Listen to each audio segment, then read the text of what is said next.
Welcome back dear students. ಈ last ಕ್ಲಾಸ್ನಲ್ಲಿ ನಾವು ಫೋರ್ತ್ ಚಾಪ್ಟರ್ನ ಸ್ಟಡಿ ಮಾಡ್ತಾ ಇದ್ದೀವಿ. Theory of the firm under perfect competition, ಪರಿಪೂರ್ಣ ಪೈಪೋಟಿಯಲ್ಲಿ ಉದ್ಯಮ ಘಟಕದ ಸಿದ್ಧಾಂತ ಅಂತಕ್ಕಂಥ ಅಧ್ಯಾಯವನ್ನು ನಾವಿಲ್ಲೇ ಅಧ್ಯಯನ ಮಾಡ್ತಾ ಇದ್ದೀವಿ. ಹಾಗಾದರೆ ಅದರಲ್ಲಿ ಮೇನ್ ಕಾನ್ಸೆಪ್ಟ್ ಯಾವುದು ಅಂತಂದರೆ ಪ್ರಾಫಿಟ್ ಮ್ಯಾಕ್ಸಿಮೈಸೇಷನ್ ಅಂತಕ್ಕಂಥ ಕಾನ್ಸೆಪ್ಟನ್ನು ನೋಡ್ತಾ ಇದ್ವಿ. ಎಸ್, ನಾವು ಆ ಒಂದು ಕಾನ್ಸೆಪ್ಟನ್ನು ಅಬ್ಸರ್ವ್ ಮಾಡಿದಾಗ ವಾಟ್ ಈಸ್ ಪ್ರಾಫಿಟ್ ಅಂತಕ್ಕಂತಹ ವಿಷಯವನ್ನು ನಾವೀಗಾಗಲೇ ಕಂಡಿದ್ದೀವಿ. What is perfect competition, what is profit ಅಂತಕ್ಕಂಥದ್ದನ್ನು ನಾವಲ್ಲೇ ನೋಡಿದ್ದೀವಿ. ಅದ್ರ ಜೊತೆಗೆ ಈ ಒಂದು ಪ್ರಾಫಿಟ್ ಮ್ಯಾಕ್ಸಿಮೈಸೇಷನ್ ಯಾವ ರೀತಿ ಮಾಡಬೇಕು ಅನ್ನುವಂಥದ್ದು ಒಂದು ವಿಷಯವನ್ನು ಕೂಡ ನಾವೇನು ಮಾಡಬೇಕಾಗಿದೆ ಅಂದರೆ ಇವಾಗ ಸ್ವಲ್ಪ ಅಧ್ಯಯನ ಮಾಡುವಂತಹ ಅವಶ್ಯಕತೆ ಇದೆ. ನೋಡಿ, ಇಲ್ಲಿ ಪ್ರಾಫಿಟ್ ಮ್ಯಾಕ್ಸಿಮೈಸೇಷನ್ ಮಾಡ್ತಕ್ಕಂತಹ ಒಂದು ಉದ್ಯಮ ಘಟಕ ತನ್ನ ಲಾಭವನ್ನು ಗರಿಷ್ಠಗೊಳಿಸುವಿಕೆ ಯಾವ ರೀತಿ ಮಾಡಬೇಕು ಅನ್ನುವಂಥ ಕಾನ್ಸೆಪ್ಟ್ ಇದು. ಹಾಗಾದರೆ ಅಲ್ಲೇ ಪ್ರಾಫಿಟ್ ಅಂದರೆ ಏನು ಅನ್ನೋದನ್ನು ನಾವು ನೋಡಿದ್ದೀವಿ. What is profit? Profit is difference between the TR and TC ಅಂತಕ್ಕಂಥ ಕಾನ್ಸೆಪ್ಟನ್ನು ನಾವಲ್ಲೇ ನೋಡಿದ್ದೀವಿ. ಲಾಭ ಅಂತಕ್ಕಂಥದ್ದು ಆದಾಯ ಮತ್ತು ವೆಚ್ಚಗಳ ನಡುವಿನ ವ್ಯತ್ಯಾಸ ಅಂತಕ್ಕಂಥದ್ದನ್ನು ನಾವು ನೋಡ್ತೀವಿ. ಅಲ್ಲಿ ಆದಾಯ ಮತ್ತು ವೆಚ್ಚದ ನಡುವಿನ ವ್ಯತ್ಯಾಸದಲ್ಲಿ ವೆಚ್ಚಕ್ಕಿಂತ ಆದಾಯದ ಪ್ರಮಾಣ ಅಧಿಕವಾಗಿರುವಂತಹ ಸನ್ನಿವೇಶವನ್ನು ನಾವೆಲ್ಲಿ ಕಾಣ್ತೀವಿ, ಅದು ಲಾಭ ಅನ್ನುವಂಥದ್ದನ್ನು ನಾವಲ್ಲೇ ನೋಡ್ತೀವಿ. ಅದರ ನಂತರ ಆ ಫಾರ್ಮುಲಾನ ನಾವು ನೋಡಿದ್ದೀವಿ. ಏನು ಬರುತ್ತೆ ಫಾರ್ಮುಲಾ? ಇಲ್ಲಿ ಒಂದು ಸಂಕೇತವನ್ನು ಬಳಸಲಾಗುತ್ತೆ. ಪ್ರಾಫಿಟ್ ಅನ್ನುವಂತಹ ಒಂದು ಕಾನ್ಸೆಪ್ಟಿಗೆ ಒಂದು ಸಂಕೇತವನ್ನು ಒಂದು ಏನಪ್ಪ ಅಂದರೆ ಫಾರ್ಮುಲಾಕ್ಕೆ ಒಂದು ಸಿಂಬಾಲನ್ನು ನಾವು ಯೂಸ್ ಮಾಡ್ತೀವಿ. ಆ ಒಂದು ಸಿಂಬಾಲ್ ಗ್ರೀಕ್ ಲೆಟರ್ ಆಗಿರ್ತಕ್ಕಂತಹ ಒಂದು ಸಿಂಬಾಲ್ ಆಗಿರುತ್ತೆ. ಅದನ್ನು ನಾವಲ್ಲೇ ಪೈ ಅಂತಕ್ಕಂಥ ಸಿಂಬಾಲನ್ನು ನಾವಿಲ್ಲಿ ಪ್ರಾಫಿಟಿಗೆ ಬರಿತೀವಿ. This is pi, it means pi. ಇದನ್ನು ನಾವಲ್ಲೇ ಪೈ ಅಂತ ಹೇಳ್ತೀವಿ. ಇದು ಗ್ರೀಕ್ ಲೆಟರ್ ಆಗಿರುವಂಥದ್ದು.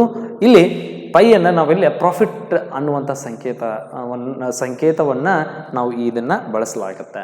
ಹಾಗಾದರೆ ಫಾರ್ಮುಲಾನ ನಾವು ಅಲ್ಲೇ ನೋಡಿದಾಗ what is the formula of profit ಅಂತ ಕೇಳಿದಾಗ profit is nothing but pi equal to TR minus TC ಅಂತಕ್ಕಂಥದ್ದನ್ನು ನಾವಲ್ಲಿ ನೋಡಿದೆ. ಹಾಗಾದರೆ ಅದರ ನಂತರ ಬರ್ತಕ್ಕಂಥದ್ದು ಏನು ಅಂದರೆ ನಮ್ಮ main concept of this chapter what is the profit maximisation ಅಂತಕ್ಕಂಥದ್ದು ಬರುತ್ತೆ. ಹಾಗಾದರೆ ಲಾಭವನ್ನು ಗರಿಷ್ಠಗೊಳಿಸುವುದು ಹೇಗೆ ಅಂತಕ್ಕಂಥದ್ದು ಬರುತ್ತೆ. ಲಾಭವನ್ನು ಗರಿಷ್ಠಗೊಳಿಸುವಂಥ ಸನ್ನಿವೇಶವನ್ನು ನಾವು ನೋಡಿದಾಗ ಒಂದು ಉದ್ಯಮ ಘಟಕ ತನ್ನ ಉತ್ಪಾದನೆಯನ್ನು ಪ್ರಾರಂಭ ಮಾಡಿದೆ ಅಂತ ಅಂದ್ಕೊಳ್ಳಿ. ಆ ಪ್ರಾರಂಭ ಮಾಡಿರ್ತಕ್ಕಂತಹ ಉತ್ಪನ್ನದ ಪ್ರಮಾಣಗಳ ಒಂದು ಪ್ರಮಾಣಗಳಿಗೆ ಅನುಗುಣವಾಗಿ ಲಾಭವನ್ನು ಹೇಗೆ ಗರಿಷ್ಠಗೊಳಿಸಬೇಕು ಅಂತಕ್ಕಂಥದ್ದು ಬಂದಾಗ ಅಲ್ಲಿ ನಮ್ಮ ಆರ್ಥಿಕ ತಜ್ಞರ ಪ್ರಕಾರ ಮತ್ತು ನಮ್ಮ ಆರ್ಥಿಕ ಸನ್ನಿವೇಶದಲ್ಲಿ ನಾವು ಬಳಸ್ತಕ್ಕಂತಹ ಒಂದು ನಿಯಮಾವಳಿಗಳನ್ನು ನಾವೆಲ್ಲೇ ನೋಡುವಂಥ ಸನ್ನಿವೇಶ ಇದು. ಇಲ್ಲಿ ಷರತ್ತುಗಳನ್ನು ನಾವು ಅಪ್ಲಿಕೇಬಲ್ ಮಾಡ್ಕೋತೀವಿ. ಕಂಡೀಷನ್ಸನ್ನು ಅಪ್ಲೈಡ್ ಮಾಡಿಕೊಂಡಾಗ ನಮಗೆ how to earn the profit maximization ಅಂತಕ್ಕಂಥ ಕ್ವಶನ್ಗೆ ನಮಗೆ ಆನ್ಸರ್ ಸಿಗಲಿಕ್ಕೆ ಸಾಧ್ಯ. ಹಾಗಾದರೆ ಅಲ್ಲಿ ಯಾವ ರೀತಿ ಆ ಪ್ರಾಫಿಟ್ ಮ್ಯಾಕ್ಸಿಮೈಸ್ ಆಗಬೇಕಾದ್ರೆ, ಲಾಭ ಹೆಚ್ಚಾಗಬೇಕು, ಲಾಭ ಅಧಿಕವಾಗಬೇಕು, ಲಾಭ ಗರಿಷ್ಠಗೊಳ್ಬೇಕು ಅನ್ನೋದಾದರೆ ಅಲ್ಲೇ 3 ಕಂಡೀಷನ್ಸ್ಗಳನ್ನು ನಾವಿಲ್ಲಿ ಅಪ್ಲೈ ಮಾಡ್ಕೋತೀವಿ ವಿದ್ಯಾರ್ಥಿಗಳೇ.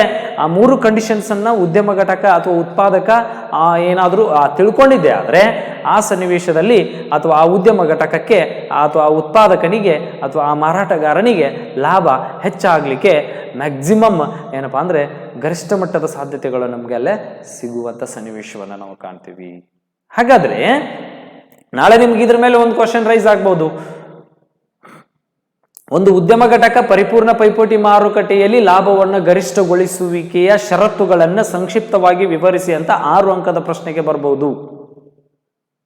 ಓಕೆ, ಅಥವಾ ಒಂದು ಉದ್ಯಮ ಘಟಕ ಪರಿಪೂರ್ಣ ಪೈಪೋಟಿ ಮಾರುಕಟ್ಟೆಯಲ್ಲಿ ಈ ಕೆಳಗಿನ ಷರತ್ತುಗಳಡಿಯಲ್ಲಿ ಲಾಭವನ್ನು ಗರಿಷ್ಠಗೊಳಿಸುವಿಕೆಯ ಷರತ್ತುಗಳನ್ನು ಸಂಕ್ಷಿಪ್ತವಾಗಿ ವಿವರಿಸಿ ಅಂತ ಕೇಳ್ಬಿಟ್ಟು ಅಲ್ಲೇ 2 ಷರತ್ತುಗಳನ್ನು ನಿಮಗೆ ಕ್ವಶನ್ ಅಲ್ಲಿ ಮೆನ್ಷನ್ ಮಾಡ್ತಾನೆ. ಎ ಅಂಡ್ ಬಿ ಅಂತ ಕೊಡಬಹುದು, ಅಥವಾ 1ನೇ ಷರತ್ತು 2ನೇ ಷರತ್ತು ಅಂತ ಕೊಡಬಹುದು. ಆ ಷರತ್ತುಗಳಿಗೆ ಅನುಗುಣವಾಗಿ ನೀವೇನ್ ಮಾಡ್ಬೇಕಾಗತ್ತೆ ಅಂದ್ರೆ ಆನ್ಸರ್ ಬರಿಬೇಕಾಗತ್ತೆ. ಅಲ್ಲಿ 6 ಅಂಕದ ಪ್ರಶ್ನೆ ಅನ್ನೋದ್ರು ಕೇಳ್ಬಹುದು, 4 ಅಂಕದ ಪ್ರಶ್ನೆಗಳ ಮೂಲಕನೂ ನಿಮಗೆ ಏನ್ ಮಾಡ್ಬೋದು ಅಂದ್ರೆ ಈ ಕಾನ್ಸೆಪ್ಟ್ ಮೇಲೆ ಕೇಳುವಂತ ಸಾಧ್ಯತೆಗಳು ಮ್ಯಾಕ್ಸಿಮಮ್ ಇರುತ್ತೆ. ಸೊ ಇಲ್ಲಿ 4 ಮಾರ್ಕ್ ಆರ್ 6 ಮಾರ್ಕ್ಸ್ ಕ್ವಶನ್ ಬರುವಂತಹ ಒಂದು ಸಾಧ್ಯತೆ ಜಾಸ್ತಿ ಇರುವುದರಿಂದ ಇದು ಬಹಳ ಇಂಪಾರ್ಟೆಂಟ್ ಆಗಿರ್ತಕ್ಕಂಥ ಕಾನ್ಸೆಪ್ಟ್ ವಿದ್ಯಾರ್ಥಿಗಳೇ. ಇಲ್ಲಿ ನೋಡಬೇಕು, ನಾನು ಬೋರ್ಡ್ ಮೇಲೆ ಮೆನ್ಷನ್ ಮಾಡಿದ್ದೀನಿ ಈ ಕಂಡೀಷನ್ಸ್ ನೋಡಿ, ಕಂಡೀಷನ್ಸ್ ಅಂತ ಹೇಳಿ ಬರೆದಿದ್ದೀನಿ, ಷರತ್ತುಗಳು. ಹಾಗಾದ್ರೆ ಏನು ಈ ಷರತ್ತುಗಳು ಅಂತ ನಾವು ಗಮನಿಸಿದಾಗ ಅಲ್ಲೇ 3 ರೀತಿಯಾದಂಥ ಷರತ್ತುಗಳನ್ನು ನಾವು ಕಾಣ್ತೀವಿ ನೋಡಿ. ಒಂದು ಉದ್ಯಮ ಘಟಕ ತನ್ನ ಉತ್ಪನ್ನದ ಪ್ರಮಾಣಗಳಿಗೆ ಅನುಗುಣವಾಗಿ ಲಾಭವನ್ನು ಗರಿಷ್ಠಗೊಳಿಸಬೇಕಾದ್ರೆ, ಲಾಭವನ್ನು ಹೆಚ್ಚಿಸಿಕೊಳ್ಬೇಕಾದ್ರೆ, ಲಾಭವನ್ನು ಅಧಿಕಗೊಳಿಸಬೇಕಾದರೆ ಆ ಉದ್ಯಮ ಘಟಕ ಅನ್ವಯಿಸಿಕೊಳ್ಳಬೇಕಾದಂತಹ 3 ಷರತ್ತುಗಳನ್ನು ನಾವಿಲ್ಲೇ ನೋಡ್ತಾ ಇದ್ದೀವಿ. ಆ 3 ಷರತ್ತುಗಳಲ್ಲಿ ಮೊದಲನೆಯ ಷರತ್ತು ಏನು ಅಂತಂದ್ರೆ the price must equals to marginal cost at Q0 position. ನೋಡಿ, ಬೆಲೆಯು ಸೀಮಾಂತ ವೆಚ್ಚಕ್ಕೆ Q0 ನಲ್ಲಿ ಅಥವಾ Q0ಗೆ ಸಮನಾಗಿರಬೇಕು ಅನ್ನುವಂತಹ ಒಂದು ಪೊಸಿಷನ್ ಅನ್ನ ನಾವು ನೋಡ್ತೀವಿ, ಅನ್ನುವಂತಹ ಕಂಡೀಷನ್ ಅನ್ನ ನಾವು ನೋಡ್ತೀವಿ. ಎಸ್, ಅದಾದ ನಂತರ ಬರ್ತಕ್ಕಂಥದ್ದು ಯಾವುದು ಅಂದ್ರೆ MC must B non decreasing at Q0 ಅಂತ ಹೇಳ್ತೀವಿ. ಅಂದ್ರೆ ಸೀಮಾಂತ ವೆಚ್ಚವು ಅಥವಾ ಸೀಮಾಂತ ಅಂದ್ರೆ MCಯು Q0 ನಲ್ಲಿ ಇಳಿಕೆಯಾಗಿರುವುದಿಲ್ಲ ಅಥವಾ ಅಧಿಕವಾಗಿರುತ್ತದೆ. MC must B non decreasing at Q0. ಸೀಮಾಂತ ವೆಚ್ಚವು Q0 ನಲ್ಲಿ ಇಳಿಕೆಯಾಗಿರುವುದಿಲ್ಲ ಅಂದ್ರೆ ಅಧಿಕವಾಗಿರುತ್ತದೆ ಅಂತ ಅರ್ಥ. ನಾವು 2ರಲ್ಲಿ ಯಾವುದಾದ್ರೂ ಒಂದನ್ನು ಬರೆದ್ರು ಓಕೆ, ಬಟ್ ನಿಮ್ಮ ಟೆಕ್ಸ್ಟ್ ಬುಕ್ ನಲ್ಲಿ ಇಳಿಕೆಯಾಗಿರುವುದಿಲ್ಲ ಈ ಒಂದು ಕಾನ್ಸೆಪ್ಟ್ ಅನ್ನ ಕೊಟ್ಟಿದ್ದಾನೆ. ಸ್ವಲ್ಪ ಅದು ಏನಪ್ಪಾ ಅಂದ್ರೆ ನೋಡಿದ್ರೆ ನಿಮಗೆ ಮೇಲ್ನೋಟಕ್ಕೆ ನಾವು ಒಬ್ಬ ಸಾಮಾನ್ಯ ವ್ಯಕ್ತಿಯಾಗಿ ಅದನ್ನು ಸ್ವಲ್ಪ ಗಮನಿಸಿದಾಗ ನಮಗೆ ಕನ್ಫ್ಯೂಸ್ ಆಗುವಂತ ಸಾಧ್ಯತೆ ಇರುತ್ತೆ. ಬಟ್ ನೀವು ಒಬ್ಬ ಎಕನಾಮಿಕ್ಸ್ ಸ್ಟೂಡೆಂಟ್ ಆಗಿ ಅದನ್ನು ಸ್ವಲ್ಪ ಥಿಂಕ್ ಮಾಡಿದ್ರೆ ಎಸ್ ನೀವು ಅರ್ಥೈಸ್ಕೊಳ್ಳಿಕ್ಕೆ ಸಾಧ್ಯ ಇದೆ. ಹಾಗಾದ್ರೆ MCಯು Q0 ನಲ್ಲಿ ಇಳಿಕೆಯಾಗಿರುವುದಿಲ್ಲ ಅನ್ನುವಂಥದ್ದು ನಾವು ನೋಡ್ತೀವಿ. ನೆಕ್ಸ್ಟ್ ಇಲ್ಲಿ third one, price must be greater than the AVC in the short run, and in the long run price must be greater than the average cost or P greater than AC ಅಂತ ಹೇಳ್ತೀವಿ. ಅಂದ್ರೆ ಅಲ್ಪಾವಧಿಯಲ್ಲಿ Pಯು AVC ಗಿಂತ ಹೆಚ್ಚಾಗಿರಬೇಕು ಅಥವಾ ಅಧಿಕವಾಗಿರಬೇಕು, P greater than AVC ಅಂತ ಹೇಳ್ತೀವಿ. And ಇಲ್ಲಿ next concept ಬರೋದು ದೀರ್ಘಾವಧಿಯಲ್ಲಿ ಬೆಲೆಯು AC ಗಿಂತ ಸರಾಸರಿ ವೆಚ್ಚಕ್ಕಿಂತ ಹೆಚ್ಚಾಗಿರಬೇಕು, P ಗ್ರೇಟರ್ ದ್ಯಾನ್ AC ಅನ್ನುವಂಥ ಕಾನ್ಸೆಪ್ಟ್ ಅನ್ನು ನಾವು ನೋಡ್ತೀವಿ. ನೋಡಿ, ಥರ್ಡ್ ಕಂಡೀಷನ್ ಅಲ್ಲಿ long run and short run concept ಬರುತ್ತೆ. ಶಾರ್ಟ್ ರನ್ ಅಲ್ಲಿ P ಯಾವುದಕ್ಕಿಂತ ಅಧಿಕವಾಗಿರಬೇಕು ಅಂತಂದ್ರೆ AVC ಗಿಂತ P ಅಧಿಕವಾಗಿದ್ದಾಗ ಒಂದು ಉದ್ಯಮ ಘಟಕ ತನ್ನ ಲಾಭವನ್ನು ಗರಿಷ್ಠಗೊಳಿಸಲಿಕ್ಕೆ ಸಾಧ್ಯವಿದೆ, ತನ್ನ ಲಾಭವನ್ನು ಹೆಚ್ಚಿಸಿಕೊಳ್ಳಿಕ್ಕೆ ಸಾಧ್ಯವಿದೆ ಅನ್ನುವಂಥ ಕಾನ್ಸೆಪ್ಟ್ ಅನ್ನು ನಾವಲ್ಲೇ ಗಮನಿಸ್ತೀವಿ. ಅದಾದ ನಂತರ ಅಲ್ಲೇ 2ನೇದು ದೀರ್ಘಾವಧಿಯಲ್ಲಿ ನೋಡಿ, ದೀರ್ಘಾವಧಿಯಲ್ಲಿ ಮಾರುಕಟ್ಟೆಯ ಬೆಲೆಯು ಸರಾಸರಿ ವೆಚ್ಚಕ್ಕಿಂತ ಅಧಿಕವಾಗಿರಬೇಕು ಅಂದಾಗ ತನ್ನ ಒಂದು ಲಾಭವನ್ನು ಹೆಚ್ಚಿಸಿಕೊಳ್ಳಿಕ್ಕೆ ಸಾಧ್ಯ ಇದೆ ಅಂತಕ್ಕಂಥ ಕಾನ್ಸೆಪ್ಟನ್ನು ನಾವಲ್ಲೇ ನೋಡ್ತೀವಿ. ಅಂದರೆ ಇಲ್ಲಿ ಟೋಟಲ್ 3 ಕಂಡೀಷನ್ಸನ್ನು ನಾವು ನೋಡ್ತೀವಿ. ಒಂದನೇದು P equal to Q and second one MC must be non decreasing at Q0 ಅಂತ ಬರುತ್ತೆ. ಆ್ಯಂಡ್ ಇಲ್ಲಿ 2 ಕಾನ್ಸೆಪ್ಟ್ ಬರುತ್ತೆ. In short run P greater than AVC and long run P greater than AC. Yes, ಹೀಗೆ ನಾವು 3 ಕಂಡೀಷನ್ಸ್ಗಳನ್ನು ನಾವಿಲ್ಲೇ ನೋಡ್ತಾ ಹೋಗೋಣ. ಈ 3 ಕಂಡೀಷನ್ಸ್ಗಳಲ್ಲಿ ಒಂದೊಂದಾಗಿ ನಾವಿಲ್ಲೇ ಏನಪ್ಪ ನೋಡ್ತಾ ಹೋದಂತೆ ಅದರ ಇವಾಗ ನೋಡಿ, ನಾಳೆ ನಿಮಗೆ ಏನು ಕೇಳ್ಬೋದು ಅಂದರೆ 4 ಅಂಕದ ಒಂದು ಪ್ರಶ್ನೆ ಕೇಳ್ಬೋದು. ಕೇವಲ 1ನೇ ಷರತ್ತನ್ನು ವಿವರಣೆ ಮಾಡಿ ಅಂತ ಕೇಳ್ಬೋದು. 4 ಅಂಕದ ಪ್ರಶ್ನೆ 1ನೇ ಷರತ್ತನ್ನು ಕೇಳ್ಬೋದು. ಆವಾಗ ಆ ಒಂದು ಸನ್ನಿವೇಶದಲ್ಲಿ ನೀವು ಅದಕ್ಕೆ ಸಂಬಂಧಪಟ್ಟಂಥ ರೇಖಾಚಿತ್ರವನ್ನು ರಚನೆ ಮಾಡಿ ಇಲ್ಲೇ ಒಂದು ಅರ್ಥೈಸ್ಕೋಬೇಕು. 3 ಕಂಡೀಷನ್ಸ್ಗೂ ಒಂದೇ ರೇಖಾಚಿತ್ರವನ್ನು ನಾವಿಲ್ಲೇ ಕಾಣ್ತೀವಿ. ಓಕೆ, 3 ಕಂಡೀಷನ್ಸ್ಗೂ ಒಂದೇ ಒಂದು ಡೈಗ್ರಾಮ್ ಅಪ್ಲೈ ಆಗೋದ್ರಿಂದ ಆ ಒಂದೇ ಡೈಗ್ರಾಮನ್ನು ನೀವೇನು ಮಾಡಬೇಕು, ಬೇರೆ ಬೇರೆ ಕಂಡೀಷನ್ಸ್ ಆದರೂ ಕೂಡ ಆ ಬೇರೆ ಬೇರೆ ಕಂಡೀಷನ್ಸ್ ವೈಸ್ ಡೈಗ್ರಾಮನ್ನು ಎಕ್ಸ್ಪ್ಲನೇಷನ್ ಕೊಡಬೇಕಾಗತ್ತೆ. ಸೊ ಆ ಒಂದು ಕಾನ್ಸೆಪ್ಟನ್ನು ನಾವಿಲ್ಲೇ ನೋಡೋಣ. ಈಗ ಅದರಲ್ಲಿ ಫಸ್ಟ್ ಒನ್ ಯಾವುದು ಅಂತಂದರೆ the price must equal to marginal cost at Q not ಅಂತ ಹೇಳ್ಬಿಟ್ಟು ಕರಿತೀವಿ. P equal to M C ಅಂತಲೂ ಹೇಳ್ಬೋದು, P equal to M C at Q not ಅನ್ನುವಂಥದ್ದನ್ನು ನಾವಲ್ಲೇ ನೋಡ್ತೀವಿ. ಓಕೆ, ಅಲ್ಲೇ ಕ್ಯೂ ನಾಟ್ ಪೊಸಿಷನ್ನಲ್ಲಿ ನೋಡಿ, ಕ್ಯೂ ನಾಟ್ ಪೊಸಿಷನ್ನಲ್ಲಿ ಯಾವ ರೀತಿ ಒಂದು ಸೀಮಾಂತ ವೆಚ್ಚ, ಇಲ್ಲಿ ಮೊದಲನೇ ಕಂಡೀಷನನ್ನು ನಾನು ಇಲ್ಲಿ ಎಕ್ಸ್ಪ್ಲೇನ್ ಮಾಡಲಿಕ್ಕೆ ಹೊರಟಿದ್ದೀನಿ. First condition number one, first one ಏನಪ್ಪ ಅಂತಂದರೆ ಸ್ವಲ್ಪ ಇದನ್ನು ಗಮನಿಸಬೇಕು. ಎಸ್, ಇಲ್ಲಿ ನಾವು ಏನು ಮಾಡ್ತೀವಿ ಅಂತಂದರೆ ಒಂದು ಉದ್ಯಮ ಘಟಕ ತಾನು ಉತ್ಪಾದನೆ ಮಾಡಿರುವಂತಹ ಉತ್ಪನ್ನಗಳ ಬೆಲೆಯು ಅಂದರೆ ಮಾರುಕಟ್ಟೆಯ ಬೆಲೆಯು ಆ ಒಂದು ಸೀಮಾಂತ ವೆಚ್ಚಕ್ಕೆ ಕ್ಯೂ ನಾಟ್ ಪೊಸಿಷನ್ನಲ್ಲಿ ಸೀಮಾಂತ ವೆಚ್ಚಕ್ಕೆ ಸಮನಾಗಿರಬೇಕು. ಅಂದಾಗ ಮಾತ್ರ ಉದ್ಯಮ ಘಟಕ ಏನಾಗುತ್ತೆ, ತಾನು ಉತ್ಪಾದನೆ ಮಾಡಿರ್ತಕ್ಕಂಥ ಉತ್ಪನ್ನಗಳ ಒಂದು ಪ್ರಮಾಣದಿಂದ ಲಾಭವನ್ನು ಪಡ್ಕೊಳ್ಳಿಕ್ಕೆ ಸಾಧ್ಯ ಆಗುತ್ತೆ ಅನ್ನುವಂಥದ್ದನ್ನು ನಾವು ನೋಡಬೇಕು. ಇಲ್ಲಿ ವಿದ್ಯಾರ್ಥಿಗಳೇ ಒಂದು ಗಮನಿಸಬೇಕು, ನೀವು ಲಾಭ ಅನ್ನುವಂಥ ಕಾನ್ಸೆಪ್ಟ್ ಯಾವಾಗ ಕ್ರಿಯೇಟ್ ಆಗುತ್ತೆ ಒಂದು ತಿಳ್ಕೋಬೇಕು. ಈ ಪ್ರಾಫಿಟ್ ಅಂತಕ್ಕಂಥದ್ದು ಯಾವ ಸನ್ನಿವೇಶದಲ್ಲಿ ಬರುತ್ತೆ? ನಾನು ಆಗಲೇ ಹೇಳ್ಬಿಟ್ಟಿದ್ದೀನಿ, TRA ಮೈನಸ್ TC ಅಂತ ಹೇಳಿದ್ದೀನಿ. ಸಪೋಸ್ ಈ ಒಂದು ಪ್ರಾಫಿಟನ್ನು ನಾವು ಏನು ಮಾಡ್ತಾ ಇದ್ದೀವಿ, ಪಡ್ಕೋತೀವಿ. ಬಟ್ ಈ ಪ್ರಾಫಿಟ್ನಲ್ಲೇ ಮ್ಯಾಕ್ಸಿಮಮ್ ಪ್ರಾಫಿಟನ್ನು ಪಡ್ಕೊಳ್ಳಿಕ್ಕೆ ಹೊರಟಿದ್ದೀವಿ ನಾವು. ಓಕೆ, ಹಾಗಾದರೆ ಈ ಪ್ರಾಫಿಟ್ನಲ್ಲಿ ಎರಡು ಕಾನ್ಸೆಪ್ಟ್ ಇದೆ. ಒಂದು ಟೋಟಲ್ ರೆವೆನ್ಯೂ ಇದೆ, ಇನ್ನೊಂದು ಟೋಟಲ್ ಕಾಸ್ಟ್ ಇದೆ. ಇಲ್ಲಿ ಟೋಟಲ್ ಕಾಸ್ಟ್ ಇನ್ಕ್ರೀಸ್ ಇದ್ದು ಟೋಟಲ್ ರೆವೆನ್ಯೂ ಡಿಕ್ರೀಸ್ ಇದ್ರೆ ಪ್ರಾಫಿಟ್ ಆಗುತ್ತಾ ಅಂತ ನಮಗೆ ತಿಳ್ಕೋಬೇಕು. ಎಸ್, ಈ ಪೊಸಿಷನ್ ಇದ್ದಾಗ ಇದು ಏನಾಗುತ್ತೆ ಅಂದರೆ ಲಾಸ್ ಎಫೆಕ್ಟ್ ಆಗತ್ತೆ.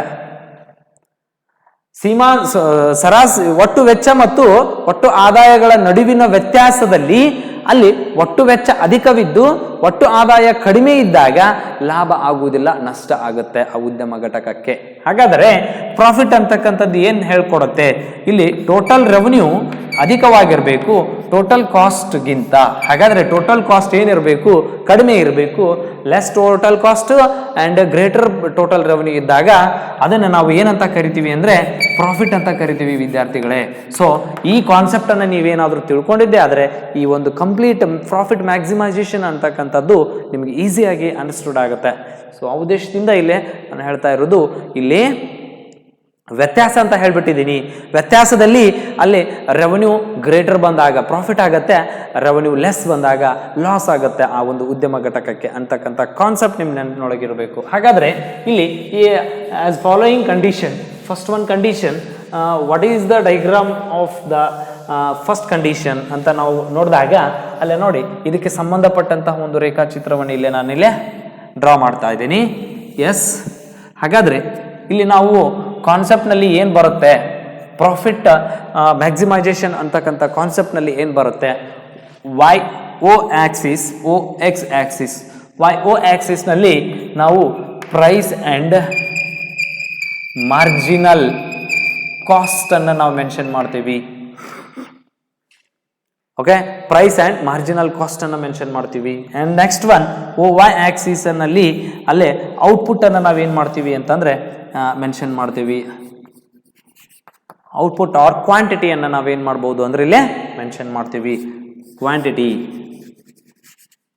ಕ್ವಾಂಟಿಟಿ ಆಫ್ ಔಟ್ಪುಟ್ ಅಂತ ಹೇಳ್ಬಿಟ್ಟು ಕರಿತೀವಿ. ಎಸ್, ಹೀಗೆ ನಾವಲ್ಲಿ ಏನು ಮಾಡಬೇಕು ಅಂದ್ರೆ ತಿಳ್ಕೊತೀವಿ. ಇದರಲ್ಲಿ ಇಲ್ಲಿ ನಾವು ಏನು ಮಾಡ್ತೀವಿ ಅಂದರೆ ಇದನ್ನು ಮಾರುಕಟ್ಟೆಯ ರೇಖೆ, ಬೆಲೆಯ ರೇಖೆ ಅಂತ ಹೇಳ್ಬಿಟ್ಟು ಕರಿತೀವಿ.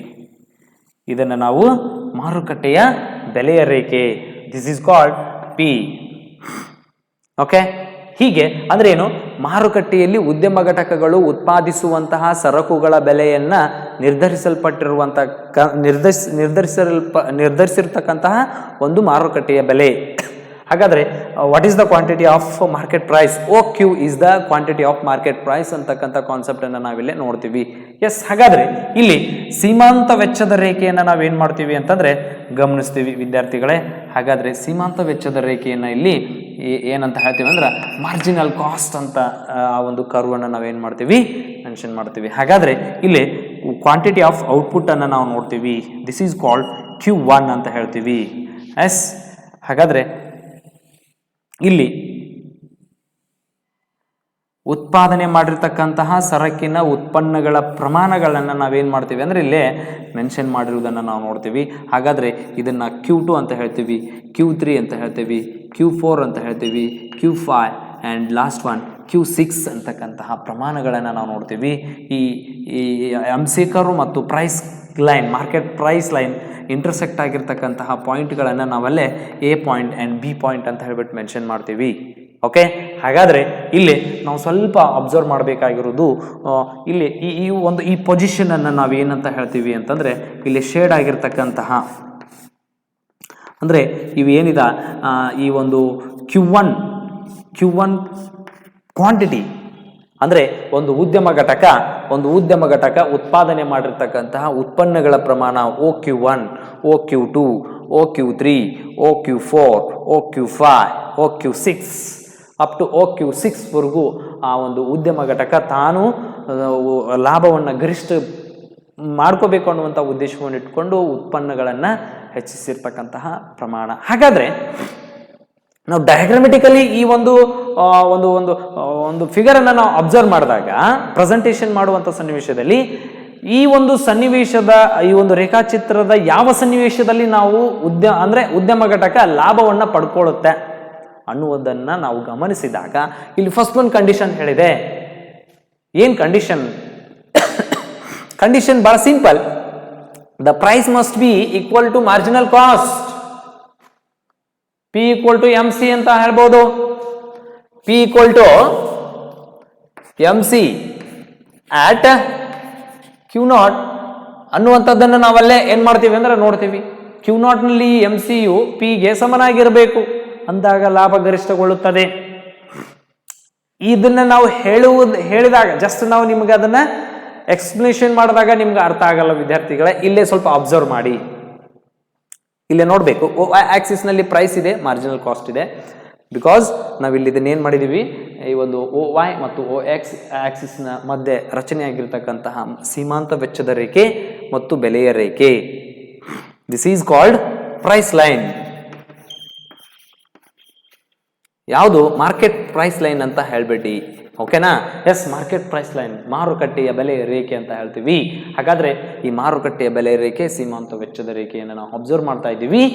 ಹಾಗಾದ್ರೆ ಇಲ್ಲಿ ನೋಡಿ, ಈ Q1 ಪೊಸಿಷನ್ ಇದೆ. ಏನಿದೆ? Q1 ಪೊಸಿಷನ್ ಇದೆ. ಇಟ್ ಮೀನ್ಸ್ ಒಂದು ಉದ್ಯಮ ಘಟಕ ತಾನು ಉತ್ಪಾದಿಸಿರುವ ಸರಕಿನ ಪ್ರಮಾಣ ಎಷ್ಟು ಅಂತ ಕೇಳಿದಾಗ OQ1 ಪ್ರಮಾಣದ ಸರಕನ್ನ ಉತ್ಪಾದನೆ ಮಾಡಿದೆ. ಹಾಗಾದರೆ ಯಾವ ಬೆಲೆಗೆ ಅಂತ ಹೇಳಿದಾಗ OP ಪ್ರಮಾಣದ ಬೆಲೆಗೆ ಮಾರುಕಟ್ಟೆಯಲ್ಲಿ ಉದ್ಯಮ ಘಟಕ ಉತ್ಪಾದಿಸಿ ಮಾರಾಟ ಮಾಡಲ್ಪಟ್ಟಿರುವ ಪ್ರಮಾಣ, ಸರಕಿನ ಪ್ರಮಾಣ ಎಷ್ಟು ಅಂದ್ರೆ OQ1 ಪ್ರಮಾಣ. ಹಾಗಾದರೆ ನಮ್ಮ ಪ್ರಶ್ನೆ ಇರುವುದು, where is the Q0 quantity? Yes, Q1 quantity ಇದೆ, Q1 ಕ್ವಾಂಟಿಟಿ ಇದೆ. ಬಟ್ Q1 ಕ್ವಾಂಟಿಟಿ ಇದೆ, Q0 ಕ್ವಾಂಟಿಟಿ ಎಲ್ಲಿದೆ ಅಂತ ಕೇಳಿದಾಗ ಆತ್ಮೀಯ ವಿದ್ಯಾರ್ಥಿಗಳಿಗೆ ಕೇಳಬೇಕು, ಈ ಒಂದು Q1 ಪ್ರಮಾಣದ ಎಡಭಾಗದಲ್ಲಿರುವಂತಹ ಪ್ರಮಾಣ ಯಾವುದು ಅಂದ್ರೆ Q0 ಕ್ವಾಂಟಿಟಿ. ಅದು ಒಂದು ಸಮ್ ಕ್ವಾಂಟಿಟಿ ಆಫ್ ಕಮೋಡಿಟಿ. ಅದು ಒಂದು ನಿರ್ದಿಷ್ಟ ಸರಕಿನ ಪ್ರಮಾಣವನ್ನು ಸೂಚಿಸುತ್ತೆ. Q1 ಅಂತಕ್ಕಂಥದ್ದು ಏನಪ್ಪಾ ಅಂದ್ರೆ ಸಮ್ ಕ್ವಾಂಟಿಟಿ ಆಫ್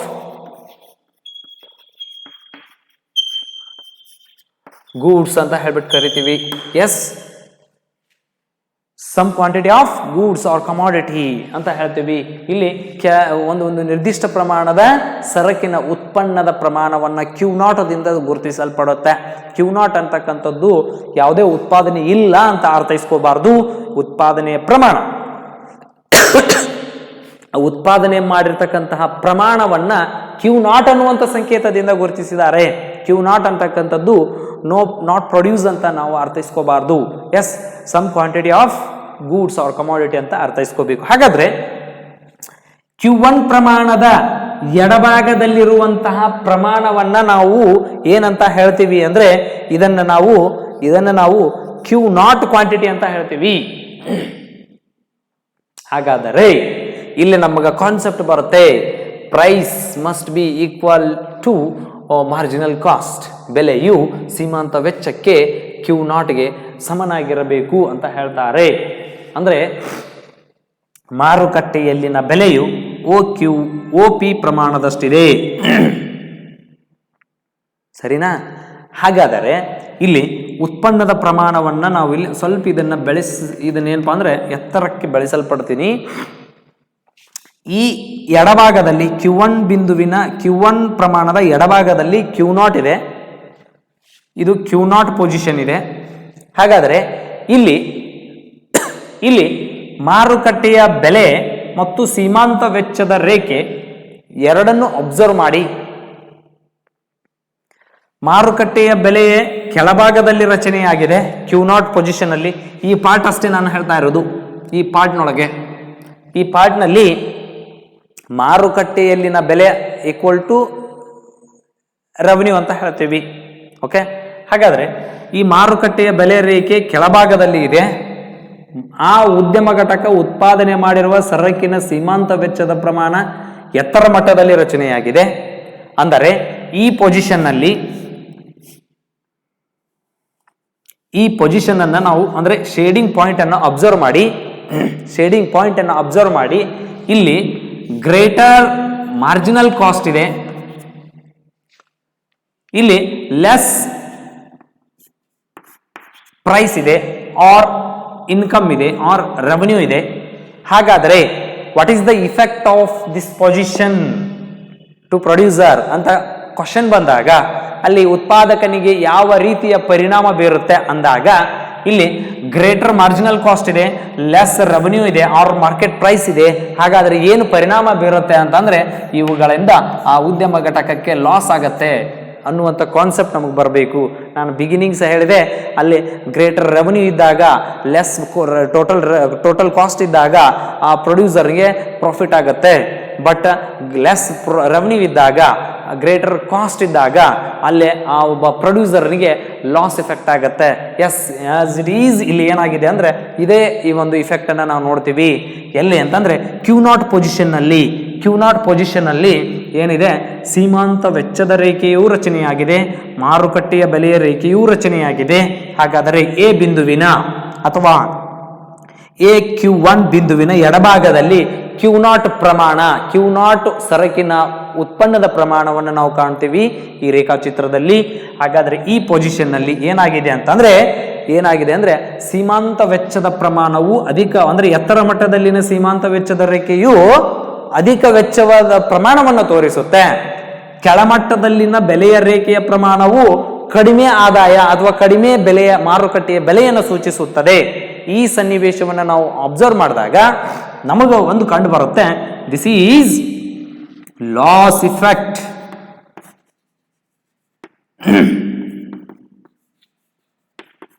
ಎಸ್, ಇದನ್ನು ನಾವು ಏನಂತ ಕರಿತೀವಿ ಅಂದ್ರೆ ನಷ್ಟದ ಸನ್ನಿವೇಶವಂತ ನಾವು ಹೇಳ್ಬಿಟ್ಟು ಕರಿತೀವಿ. ಹಾಗಾದ್ರೆ ಏನ್ ಇರ್ಬೇಕಪ್ಪ ಅಂತಂದಾಗ ಅಟ್ ಲೀಸ್ಟ್ ಪ್ರಾಫಿಟ್ ಆಗ್ಬೇಕಾದ್ರೆ ಅಟ್ ಲೀಸ್ಟ್ ಇಲ್ಲಿ ಸೀಮಾಂತ ವೆಚ್ಚದ ಪ್ರಮಾಣ ಮತ್ತು ಮಾರುಕಟ್ಟೆಯ ಬೆಲೆಗಳು ಒಂದಕ್ಕೊಂದು ಏನಾಗಿರಬೇಕು ಅಂದರೆ ಸಮನಾಗಿರಬೇಕು. ಆ ಸನ್ನಿವೇಶದಲ್ಲಿ ಏನಾಗತ್ತೆ ಅಂದ್ರೆ ಪ್ರಾಫಿಟ್ ಆಗುತ್ತೆ. ಎಸ್, ಪ್ರಾಫಿಟ್ ಬಿಗಿನಿಂಗ್ ಪಾಯಿಂಟ್ ಯಾವುದು ಅಂದ್ರೆ that's called A point.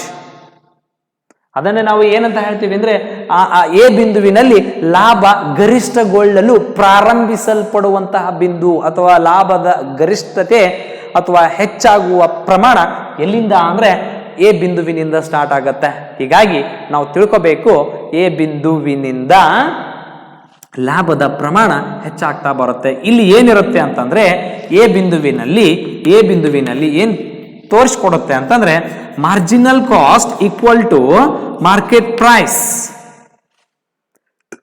Marginal cost equals to market price. Marginal ಕಾಸ್ಟ್ಗೆ ಮಾರುಕಟ್ಟೆಯ ಬೆಲೆಯು ಸಮನಾಗಿರುವಂತಹ ಸನ್ನಿವೇಶ ನೋಡಿ. ಮಾರುಕಟ್ಟೆಯ ಬೆಲೆ ಈಕ್ವಲ್ ಟು ಸರಕಿನ ಬೆಲೆ ಈಕ್ವಲ್ ಟು ಆ ಒಂದು ಸರಕಿನಿಂದ ಪಡೆದಿರುವಂತ ಒಟ್ಟು ಆದಾಯ.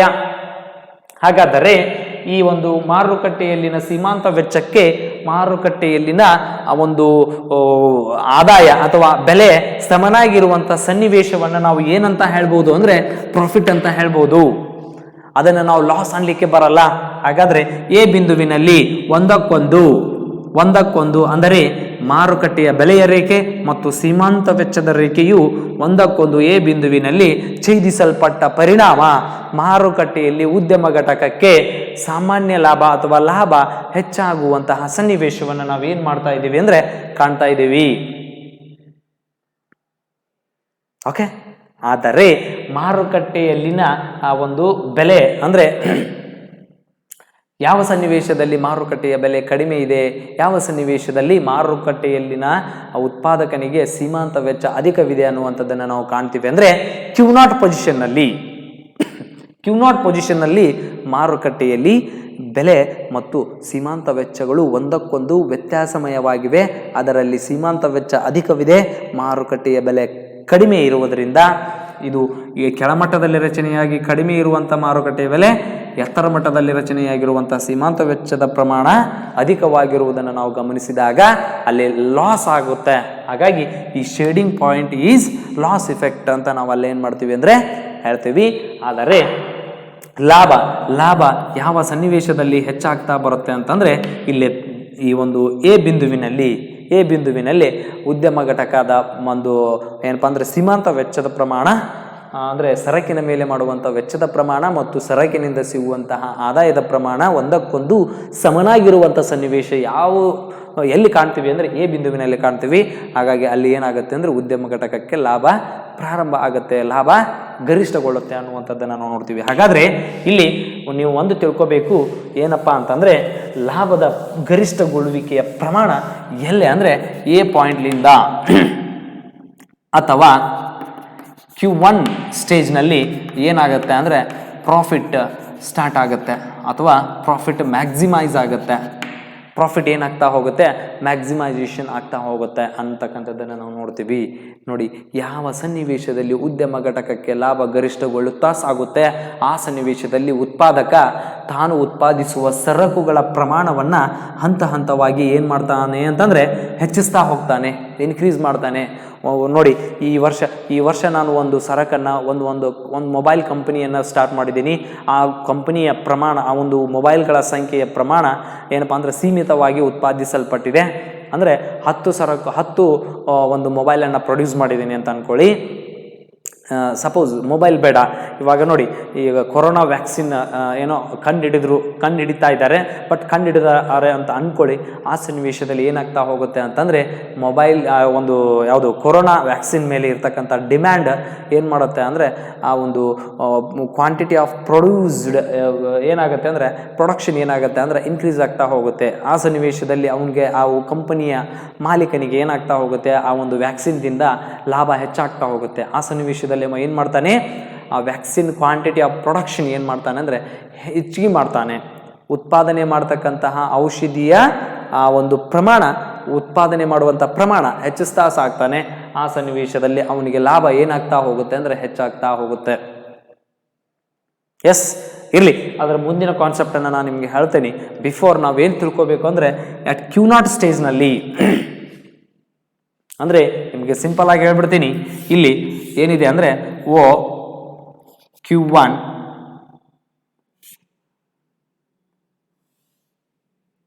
ಇಲ್ಲಿ ಎ ಬಿಂದು ಇದೆ, ಎಸ್ MC P ಎಸ್ ಹೀಗಿದೆ. ಅಂದರೆ ಈ ಪಾಯಿಂಟ್ನಲ್ಲಿ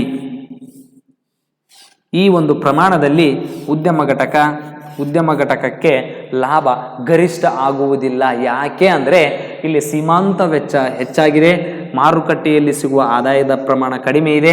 ಹಾಗಾಗಿ ಇಲ್ಲಿ ಏನಾಗುತ್ತೆ ಅಂತಂದರೆ ಲಾಸ್ ಅನ್ನುವಂಥದ್ದು ನಮಗೆ ಪರಿಣಾಮ ಬೀರುತ್ತೆ. ದಿಸ್ ಈಸ್ ಕಾಲ್ಡ್ ಲಾಸ್ ಅಂತ ಏನು ಹೇಳಿದೆ ಅದನ್ನೇ ನಾನು ಇಲ್ಲಿ ಹೇಳಿದ್ದೇನೆ. ಎಸ್, ಹೀಗೆ ನಾವೇನು ಮಾಡ್ತೀವಿ ಅಂದರೆ ಈ ಒಂದು ಲಾಭ ಗರಿಷ್ಠಗೊಳ್ಳುವಿಕೆ ಆದರೆ, ಲಾಭ ಹೆಚ್ಚಿಸ್ಕೊಳ್ಬೇಕಾದ್ರೆ ನಾವು ಏನು ಮಾಡಬೇಕಾಗತ್ತೆ ಅಂತಂದರೆ ಅಲ್ಲಿ ಬೆಲೆಯು ಸೀಮಾಂತ ವೆಚ್ಚಕ್ಕೆ ಅಟ್ಲೀಸ್ಟ್ Q0ನಲ್ಲಿ ಸಮ ಇರಬೇಕು. ಅಂದಾಗ ಒಂದು ತನ್ನ ಲಾಭವನ್ನು ಗರಿಷ್ಠಗೊಳಿಸಲಿಕ್ಕೆ ಸಾಧ್ಯ ಆಗುತ್ತೆ. ಆದರೆ ಇಲ್ಲಿ ಏನಾಗುತ್ತೆ ಅಂದರೆ ಲಾಭ ಗರಿಷ್ಠಗೊಳ್ಳಲಿಕ್ಕೆ ಆಗುವುದಿಲ್ಲ. ಈ ಪೊಸಿಷನ್ನಲ್ಲಿ ಯಾವಾಗ ಲಾಭ ಗರಿಷ್ಠಗೊಳ್ಳುತ್ತೆ ಅಂತಂದರೆ ಅದು ಹೆಚ್ಚಾಗುತ್ತೆ ಅಂತಂದರೆ ಅದು ಏನಾಗಬೇಕು, ಸೀಮಾಂತ ವೆಚ್ಚಕ್ಕೆ ಸಮ ಇರಬೇಕು. ನೋಡಿ, ಸಿಂಪಲ್ ಆಗಿ ಹೇಳ್ಬಿಡ್ತೀನಿ, ನೀವು ಮಾಡುವಂಥ ಖರ್ಚಿಗೆ ನಿಮಗೆ ಸಿಗುವಂಥ ಬೆಲೆ ಸಮನಾಗಿರಬೇಕು, ಅಂದಾಗ ನಿಮಗೆ ಲಾಭ ಆಗುತ್ತೆ. ರೈತರು ಈಗ ಆನಿಯನ್ ಪ್ರೊಡ್ಯೂಸ್ ಮಾಡ್ತಾ ಇದ್ದಾರೆ, ಆಗಲೇ ಕಲ್ಟಿವೇಶನ್ ನಡೆದಿದೆ, ಅದರ ಮೇಲೆ ಏನಪ್ಪ ಸಾಕಷ್ಟು ಖರ್ಚು ಮಾಡಿದ್ದಾರೆ. ಆನಿಯನ್ ಪ್ರೊಡ್ಯೂಸ್ ಮಾಡಬೇಕಾದ್ರೆ ಎಕ್ಸ್ಪೆನ್ಸಿವ್ 1 lakh ಇದೆ ಅಂತ ಅಂದ್ಕೊಳ್ಳಿ. ಅದರಿಂದ ಬರ್ತಕ್ಕಂಥ market price and market revenue ಏನಿರಬೇಕು ಅಂದರೆ ಅಟ್ಲೀಸ್ಟ್ 1,50,000 ಇದ್ದರೆ ಈ ಒಂದು ಫಾರ್ಮರ್ಗೆ ಏನಾಗುತ್ತೆ ಅಂದರೆ ಪ್ರಾಫಿಟ್ ಆಗುತ್ತೆ. ಸಪೋಸ್ 1 lakh ಏನಪ್ಪ ಅಂದರೆ ಕಾಸ್ಟ್ ಇದೆ, ಅಂದರೆ ಆ ಎಕ್ಸ್ಪೆನ್ಸ್ ಇದೆ, ಅದರಿಂದ ಬರ್ತಕ್ಕಂಥದ್ದು ಏನಪ್ಪ ಅಂದರೆ 80,000 ಇದೆ ಅಂತಂದಾಗ ಇಲ್ಲಿ ಲಾಸ್ ಅಂತಕ್ಕಂಥದ್ದನ್ನು ನಾವೇನು ಮಾಡ್ತೀವಿ ಅಂದರೆ ಕಾಣ್ತೀವಿ. ಅಂದರೆ -20,000 ಏನಾಗುತ್ತೆ ಅಂದರೆ ಆ ಫಾರ್ಮರ್ಗೆ ಲಾಸ್ ಆಗುತ್ತೆ. ಹೀಗಾಗಿ ನಾವು ಈ ಸನ್ನಿವೇಶದಲ್ಲಿ ಏನಾಗಲ್ಲ ಅಂದರೆ ಲಾಭವನ್ನು ಹೆಚ್ಚಿಸ್ಕೊಳ್ಳಿಕ್ಕೆ ಸಾಧ್ಯವಿಲ್ಲ. ಆದರೆ ಈ ಸನ್ನಿವೇಶದಲ್ಲಿ ಲಾಭವನ್ನು ನಾವೇನು ಮಾಡ್ತೀವಿ ಅಂದರೆ ಮ್ಯಾಕ್ಸಿಮೈಸ್ ಮಾಡ್ಬೋದು ಅಂತಕ್ಕಂಥದ್ದನ್ನು ನಾವಿಲ್ಲೇ ಹೇಳಿಕ್ಕೆ ಇಷ್ಟಪಡ್ತೀನಿ. ಇಷ್ಟು ಏನಪ್ಪ ಅಂದರೆ ಫಸ್ಟ್ ಕಂಡೀಷನ್ದಲ್ಲಿ ಬರ್ತಕ್ಕಂಥ ಎಕ್ಸ್ಪ್ಲನೇಷನ್. ಆ್ಯಂಡ್ ನೆಕ್ಸ್ಟ್ ಕಂಡೀಷನನ್ನು ನಾವಲ್ಲೇ ನೆಕ್ಸ್ಟ್ ಕ್ಲಾಸ್ನಲ್ಲಿ ನೋಡೋಣ. ಇದರಲ್ಲಿ ಏನಾದರೂ ನಿಮಗೆ ಡೌಟ್ಸ್ ಇದ್ದರೆ ನೀವು ಗ್ರೂಪ್ನಲ್ಲಿ ಏನಪ್ಪ ಅಂದರೆ ಆ ಕ್ವಶನನ್ನು ರೈಸ್ ಮಾಡ್ಬೋದು ಅಂತ ಹೇಳ್ತಾ ಇವತ್ತಿಗೆ ಈ ಒಂದು ಕ್ಲಾಸನ್ನು ಇಲ್ಲಿಗೆ ಸ್ಟಾಪ್ ಮಾಡ್ತಾಯಿದ್ದೀನಿ. Thanks to all.